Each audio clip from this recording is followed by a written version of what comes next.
Ada-ada saja kisah hidup di dunia ini. Tapi gak apa-apa. Justru semua itu menunjukkan adanya dinamika, serta dapat memperkaya hasanah pengetahuan dan pengalaman hidup, yang tak dapat diperoleh dari dunia pendidikan formal. Kali ini aku ingin berkisah tentang pengalamanku saat masih menjadi seorang kameramen. Ada sisi yang menarik yang bisa aku bagikan, ketika aku masih menjadi karyawan baru, dan harus melaksanakan perintah bos, disuruh ngantar istrinya keluar kota. Aku tak nyadar, jika di balik kebaikan istri majikan itu tersembunyi niat dan keinginan, yang pada akhirnya harus terjadi sebuah hubungan. Nah, bagaimana kisahnya? Yuk simak sampai tuntas ceritanya, semoga terhibur dan dapat diambil hikmahnya. Sebenarnya aku gak mau jika harus nemani Bu Linda keluar kota. Sebab Bu Linda itu punya suami. Dan aku sangat menghormati Pak Antok, suaminya Bu Linda itu. Tapi menurut Bu Linda, justru yang nyuruh Pak Antok sendiri. Alasannya Pak Antok gak bisa antar. Alasannya lagi, Pak Antok gak bisa keluar kota dalam waktu beberapa hari. Takut kalau istri tuanya curiga. Aku tetap gak percaya. Akhirnya aku tanya Pak Antok langsung. Ternyata benar saja. Dalam hati aku heran. Kok Pak Antok bisa percaya begitu saja? Apa karena dia terlalu percaya sama aku? Atau apa karena keadaan terpaksa, ketimbang ketahuan istri tuanya? Gak paham juga aku. Tapi akhirnya aku menyanggupinya. Antar Bu Linda keluar kota. Tapi sebelum bercerita lebih jauh, kenalin dulu. Namaku Agus. Umur 26 tahun. Kerja di sebuah kantor biro jasa periklanan, sebagai kameramen. Tapi masih cadangan, karena belum ada 2 bulan kerja. Karena masih tenaga cadangan itulah Pak Antok ngasih tugas aku antar istri mudanya keluar kota. Dan Pak Antok itu bosku. Dia pemilik kantor jasa iklan itu. Dan tujuan Bu Linda keluar kota itu mau pulang. Ibu bos itu asli Blitar. Ada saudaranya yang mau nikahin anaknya. Jadi acara pulang kampung itu gak bisa ditunda terlebih dibatalkan. Aku sama Bu Linda sudah lumayan dekat. Barangkali hanya aku satu-satunya karyawan yang tahu Bu Linda. Sebab aku sering nyopirin mobil Pak Antok kalau pas ke rumah Bu Linda. Mungkin karena aku masih karyawan baru dan nampak lugu, jadi Pak Antok merasa nyaman jika aku nyopirin dia. Sebenarnya aku mau komplain. Aku ngelamar kerja sebagai tenaga profesional. Sebagai kameramen. Tapi biarlah. Mungkin Pak Ridwan, selaku kameramen utama, belum kewalahan jika menjalankan proyek. Nanti kalau banyak orderan baru aku dipakai. Jika sekarang aku dipakai sebagai tenaga serabutan gak masalah. Yang penting tetap digaji. Abis perkara. Kenapa Bu Linda gak naik travel saja? Jadi bisa sendiri ke Blitar? Tanyaku setelah kami dalam perjalanan. Ya, karena aku maunya diantar kamu. Mendengar jawaban itu aku setengah kaget. Menoleh ke samping sesaat. Bu Linda tengah menatapku. Kenapa panggil aku Buksi? Tanya Bu Linda bernada protes. Lah, terus panggil apa? Bas sajalah. Umurku kan baru 30 tahun. Paling kamu itu seadikku, iya kan? Memang benar sih. Bu Linda itu masih muda. Tapi dia istri bosku, meski istri muda. Aku deskripsikan secara detail keadaan Bu Linda ya. Dia cantik, berkulit kuning bersih. Rambut lurus hitam sepunggung. Badannya langsing. Tingginya kalau gak salah sekitar 163 cm. Dia memiliki bola mata yang sayu. Hidung mancung. Bibir yang tebal bawah itu ada lengkungan di tengahnya. Jika tersenyum nampak manis karena ada gigi sebelah kiri atas yang gingsul. Dagunya runcing indah. Sebentuk wajah cantik alami tanpa ada suntikan silikonnya. Kenapa Bu Linda, Mbak Linda, pengennya aku yang antar?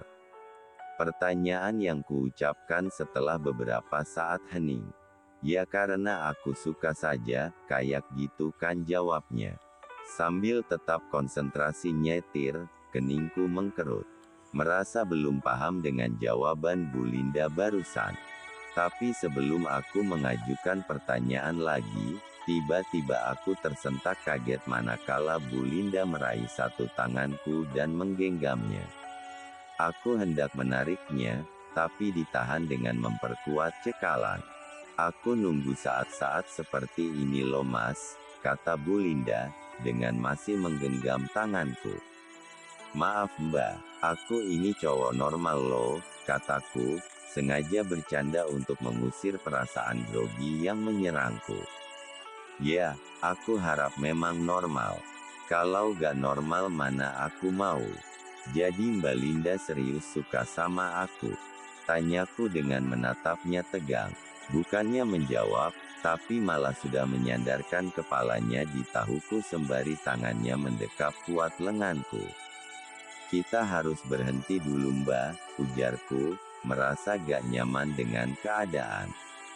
Alih-alih aku ingin isep rokok, juga gak bisa nyetir kalau satu tanganku didekap seperti itu. Ini sampai mana mas? Tanya Bu Linda. Sampai Batu mbak. Oke, kita cari makan dulu ya, kayak gitu kan katanya. Mau makan apa? Tanyaku. Makan kamu aja deh.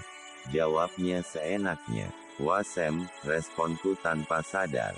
Wah kakak. Tawa Bu Linda seketika membuat aku menarik nafas lega, karena dia sudah kembali duduk normal. Aku belokkan mobil di sebuah kedai makan lesehan. Aku suka lele bakar, sedang Bu Linda suka ayam bakar. Jadi kami kompak suka yang bernuansa bakar-bakaran. Dari menunggu hidangan datang, sampai sudah makan dan selesai, Bu Linda ngajak ngobrol seputar hubungannya sama Pak Antok. Bahkan sampai jerumus ke hal-hal privasi. Obrolan dengan diselingi candaan membuat kami gak ada batas. Perasaan canggung hilang. Malah aku seperti tengah berdua dengan kakak sendiri. Ternyata menyenangkan dan bikin nyaman Bu Linda itu. Sampai aku lupa jika sedang bersama ibu bos. Dan aku perhatikan Bu Linda juga merasakan hal yang sama. Senang dan nampak bahagia. Hingga akhirnya percakapan itu bermuara pada kesepakatan untuk menginap di Batu. Padahal jika dilanjut, sebelum jam 8 malam sudah sampai tujuan. Di sini aku hanya menuruti apa kata Bu Linda. Sekalipun aku merasa takut, tapi setiap melihat wajah Bu Linda yang nampak santai, rasa takutku pun berangsur lenyap. Aku sudah katakan dengan jujur, jika aku sudah punya kekasih. Lebih dari itu, ketika Bu Linda tanya secara belak-belakan, apakah aku sudah pernah berhubungan, dan aku katakan sudah, dia malah bilang, malah kebetulan. Artinya impas. Dia bilang antara aku dan dirinya sama-sama telah mengkhianati pasangan. Meski statusku masih pacaran, apa salah jika aku mencintaimu? Pertanyaan itu diajukan Bu Linda setelah kami habis mengimplementasikan kesepakatan tadi. Sepertinya dia nampak bahagia sekali. Apa yang diinginkan dariku sudah dia dapatkan. Tadi dia sempat membisikkan kalimat, "Kamu luar biasa." Aku hanya tersenyum kecil, padahal dalam hati sangat girang. Artinya aku gak bikin wanita itu kecewa. Ia nampak bersemangat saat tahap demi tahap dilalui, sampai pada akhirnya ia menumpahkan semua keinginannya, bisa menyatukan jiwa, raga, dan rasa dalam satu situasi kehangatan yang sama. Aku juga heran, sepertinya Bu Linda tak pernah mendapatkan puncak tertinggi saat dengan Pak Antok suaminya. Sebab yang aku rasakan, ia begitu sangat rakusnya, dan bisa dikatakan ugal-ugalan. Tak cukup dengan santai dan dengan tenang menikmati, tetapi negar-negar kayak kuda liar. Sekarang baru kudapat beneran mas. Ucapnya saat yang pertama telah berakhir, dan bahkan wajahnya nampak sumringah meski fisiknya nampak lemas terkulai. Ucapan yang tak aku tanggapi itu mengisyaratkan ia memang tak pernah mendapatkan penyelesaian dari Pak Antok. Dan anehnya, baru beberapa saat ngaso, Bu Linda sudah bangkit dan minta segera memulai lagi. Jika bisa melakukan seperti ini di setiap kesempatan, apa perlu ada cinta? Aku malah balik bertanya. Jujur, justru aku takut kalau harus ada cinta di antara kami. Kendati aku gak menampik, Bu Linda memang layak dicintai. Aku gak mungkin melakukan seperti ini tanpa cinta mas. Aku juga bukan orang yang bisa gonta-ganti pasangan, kayak gitu kan ucapnya. Tapi, aku memutus ucapan. Aku mulai dihinggapi perasaan khawatir. Bukan berarti aku gak suka, tetapi status Bu Linda yang membuatku takut. Kalau bukan istrinya Pak Antok mungkin masih bisa kuturuti. Tapi ini milik juraganku, orang yang punya wewenang mengatur diriku. Tapi aku, Bu Linda memenggal omonganku secara paksa dengan menutup mulutku dengan jemarinya. Dia seperti tahu kemana arah omonganku. Itu yang dari tadi dia menyuruhku untuk tenang dan gak boleh menduga-duga sesuatu yang belum terjadi. Bagaimana aku bisa tenang jika aku harus menjalin hubungan dengan istri orang? Istri bos lagi. Aku akan kasih semua yang kamu minta. Jika perlu kamu keluar kerja, aku akan openin kamu. Ucap Bu Linda seolah sudah nekat dan tak pedulikan lagi akan statusnya. Aku tercekat kaget. Kutatap wajah Ayu di dekatku itu cukup lama. Aku seperti gak percaya saja. Merasa mustahil dengan obsesi Bu Linda atas diriku. Sebenarnya, bagi cowok manapun akan suka. Tapi bagiku ini adalah sebuah awal yang menyenangkan tapi akan berakhir kehancuran. Karena otakku masih bisa diajak berpikir secara logis. Bingung ya, kayak gitu kan tanya Bu Linda setelah menyaksikanku diam bengong. Gak usah dipikir dalam-dalam.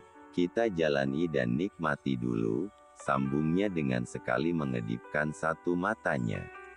Aku tahu, itu kode untuk mengajakku melanjutkan lagi. Dan untuk yang kali ini, kami cepat mengangkasa dan membelah awan, melalui lorong yang masih terasa hangat, bekas jejak perjalanan kami. Kami adalah orang-orang yang haus, tapi harus terus berlarian di tanah yang tandus. Kami pun mendengus dalam tarikan nafas yang terbungkus. Dikala kami sama-sama diam dalam suasana yang meletihkan, tiba-tiba terdengar suara bunyi ponsel. Ternyata milik Bu Linda. Wajah yang masih berkeringat itu tiba-tiba menegang menatap ponselnya. Sungguh aku pun jadi ikut sepaneng. Siapa mbak? Tanyaku. Pak Antok video call. Waduh. Kagetku. Seketika aku bangkit dan melompat. Angkat gak? Tanya Bu Linda nampak ketakutan. Jangan dulu. Rapikan dulu baru ke toilet. Bilang saja lagi mampir di pom bensin, kayak gitu kan jawabku menyarankan. Tanpa berkata apa-apa, Bu Linda mengikuti saranku. Aku baru bisa menarik nafas lega setelah Bu Linda masuk ke kamar mandi. Dan kupingku sudah mendengar percakapan di situ. Rupanya Pak Antok percaya dengan semua yang disampaikan istrinya. Dan dari sinilah aku mulai percaya jika Bu Linda bisa mengendalikan suaminya. Bu Linda nampak tersenyum setelah bisa ngelabuhi Pak Antok.